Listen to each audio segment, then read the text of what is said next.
Seguramente nos hemos preguntado muchas veces por qué existe desigualdad entre los seres humanos, por qué unos tienen y otros no tienen, por qué unos tienen poder y otros no, por qué unos tienen oportunidades y otros no.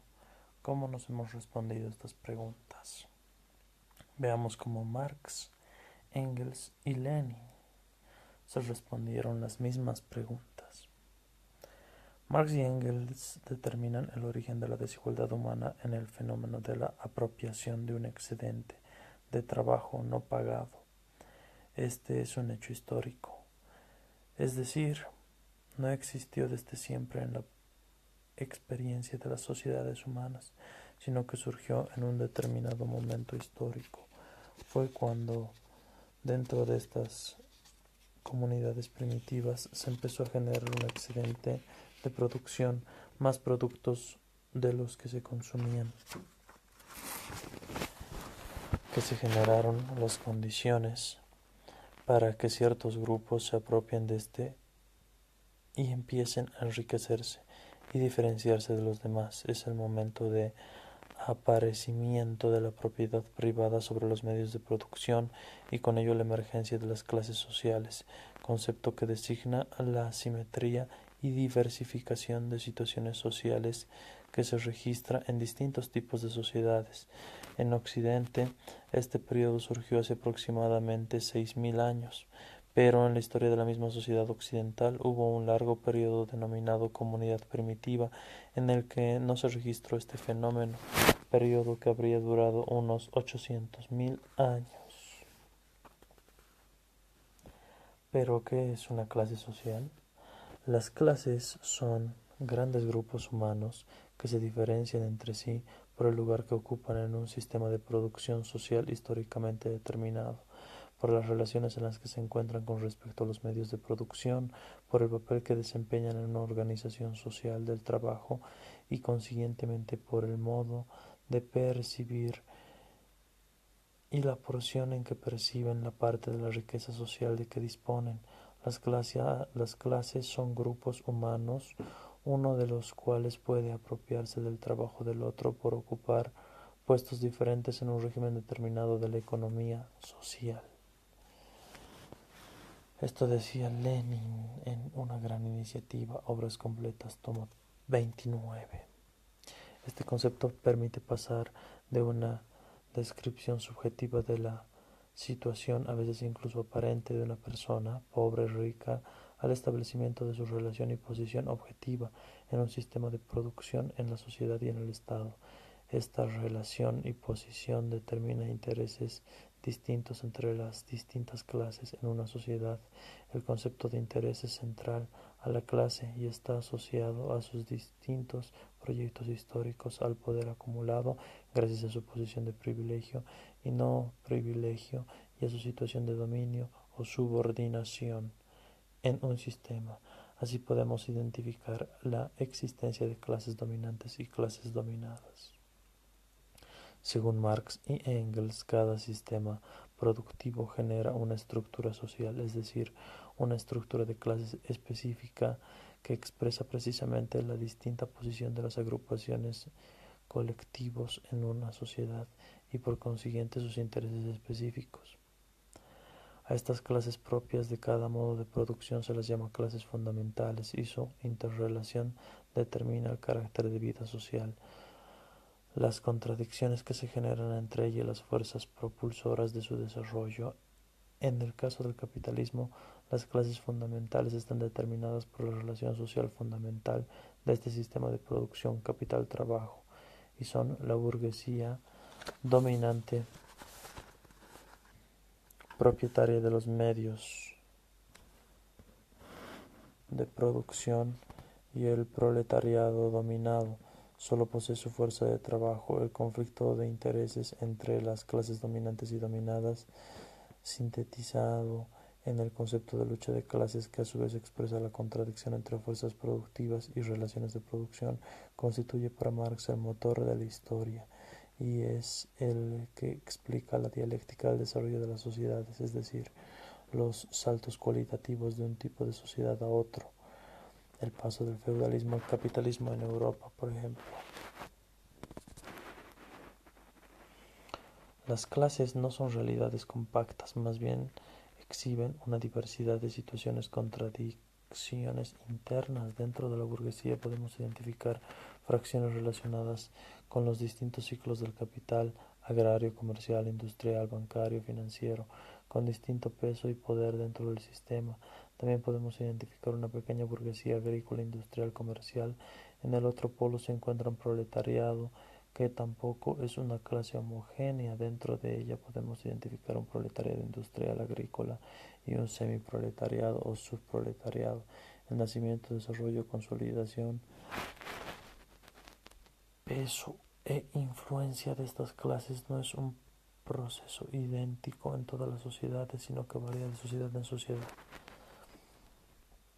Por otro lado, en la sociedad no solo existen clases fundamentales, sino también otras agrupaciones colectivas. Por ejemplo, con el capitalismo, el campesinado, una clase estamental precapitalista, se descompone y da origen al nacimiento de nuevas clases sociales: burguesía agraria, pequeña burguesía agraria, proletariado agrario, semiproletariado rural, etc.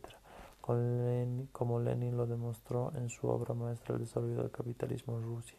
Asimismo, existen categorías sociales que se constituyen a nivel de la superestructura, como burocracia civil y militar, los intelectuales, los trabajadores asalariados no proletarios, etc., y otras capas sociales, el lumpenproletariado.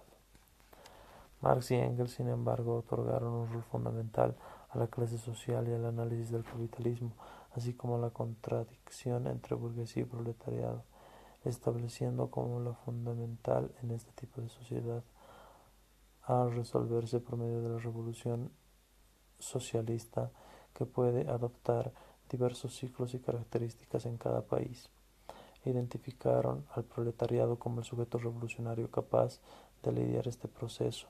No olvidemos que fueron testigos de las dos primeras insurrecciones obreras en París 1848 y la Comuna de París de 1871, y ellos mismos se dedicaron a organizar a la clase obrera y su partido.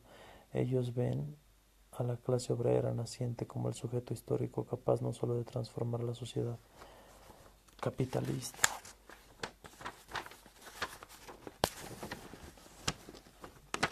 y de reemplazar un tipo de sociedad por otro, sino de una tarea única en la historia de la humanidad: terminar para siempre con la explotación económica, eliminación de la propiedad privada, liberar a la humanidad de la opresión política, extinción del Estado y en lo que denominaron comunismo, sociedad hipotética de un futuro no determinado. Pero, ¿por qué la clase obrera de la ciudad y el campo es el sujeto revolucionario?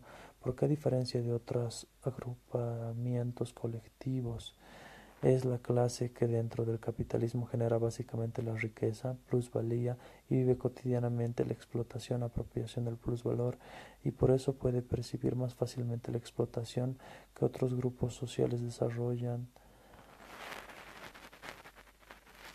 una conciencia de lucha contra el sistema capitalista.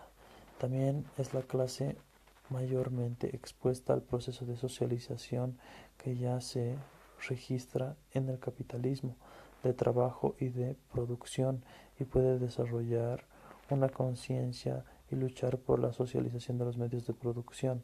Su proyecto histórico de clase, por consiguiente, coincide con el interés general histórico de la sociedad de dar el salto cualitativo hacia otro tipo de sociedad, la sociedad socialista. La revolución como un proceso que dará fin al predominio inmediato de la propiedad privada, la explotación de clase, la desigualdad, el dominio estatal y la alienación, impondrá sin embargo la necesidad de que en la fase de tránsito del capitalismo al socialismo la clase obrera ejerza la dictadura del proletariado, es decir, que se constituya en clase dominante respecto de las otras clases y categorías sociales burguesas. Sobre el origen y el concepto de clase social. Desde la antigüedad de Occidente, la alusión a la diferenciación social, es decir, a algún ordenamiento jerárquico de naturaleza no biológica entre los distintos grupos que componen una sociedad, se manifiesta, pero será el pensamiento racionalista de los siglos XVIII y XIX el que sistematizará el conocimiento y la explicación de dicha jerarquización social con el concepto de clase social.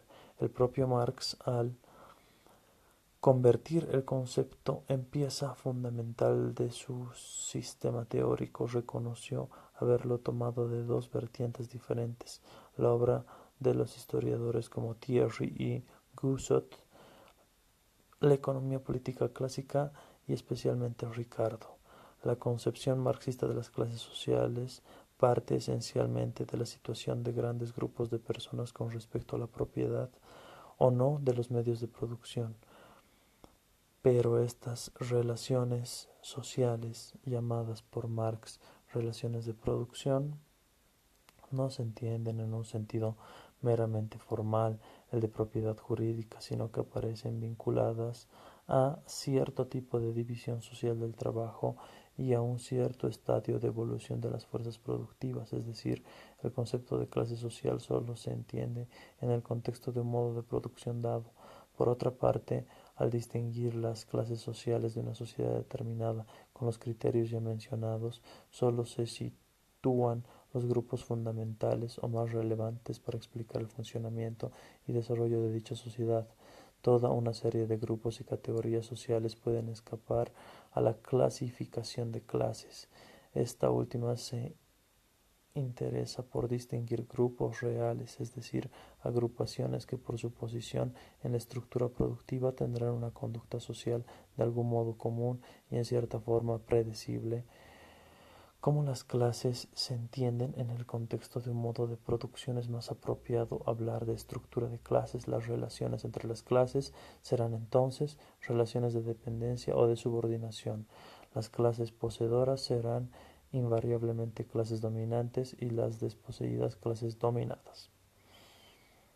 Otro problema importante es el de la conciencia de clase, es decir, la percepción de los intereses de una clase en el seno de una estructura social determinada.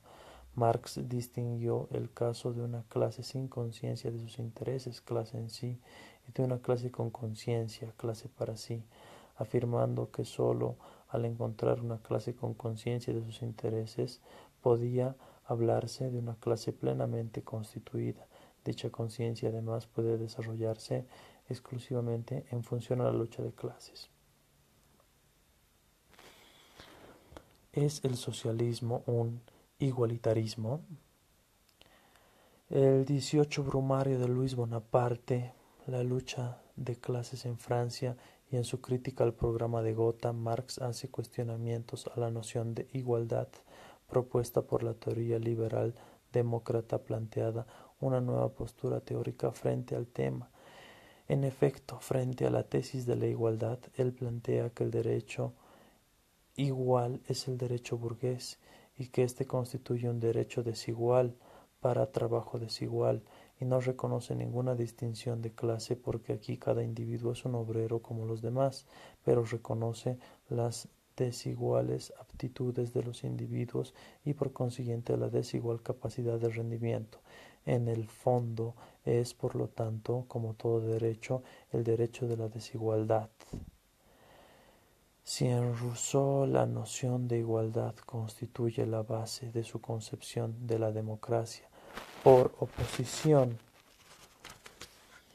a la concepción liberal demócrata heredada por Locke, Hume, Kant, Constant, nos encontramos con que Marx desmitifica la noción de igualdad como una idea unilateral francesa, apoyada por el viejo lema libertad, igualdad, fraternidad. Efectivamente, la práctica de la burguesía demostró cuán frágil puede ser esta noción. Leontiev dice que el sentido del postulado de la igualdad reside solamente en la liquidación de la desigualdad. Con la liquidación de la desigualdad se agota el contenido de la misma consigna de la igualdad. Marx revela el contenido y desmitifica el carácter de clase de la noción de igualdad. Para él, la igualdad no consiste sino en la liquidación de las clases. Engels, frente a este problema, es fiel al pensamiento de Marx cuando dice: la igualdad es una frase vacía, si por la igualdad no se entiende la supresión de las clases. Y agrega: todo postulado de la igualdad que vaya más allá de ello conduce necesariamente a un absurdo. Pretende convertir a todos los hombres en individuos iguales los unos a los otros. No pasa de ser la más vacua de las frases y una necia cavilación de los intelectuales. Es decir, la problemática de la igualdad trasciende la relación igualdad-desigualdad, situándose fuera del plano individual y trasladándose al plano estructural social. La igualdad no es, pues, la supresión de la desigualdad, pues, ¿de qué desigualdad se habla? ¿Cuál es su contenido? La igualdad para Marx solo puede ser conseguida con la liquidación de las clases sociales. La liquidación de las clases y la supresión de la propiedad privada no implica la consecución de un chato igualitarismo nivelador. Al contrario, implica la posibilidad de que todas las personas puedan desarrollar sus capacidades y potencialidades individuales, que siempre serán diferentes en las mismas condiciones, y que por lo tanto la sociedad les brinda a todos y todas las mismas oportunidades. Y acá ustedes pueden arribar a sus conclusiones, comentarios o preguntas en torno a esta lectura. ¿Qué diferencias encontraron entre nuestra opinión inicial y la lectura?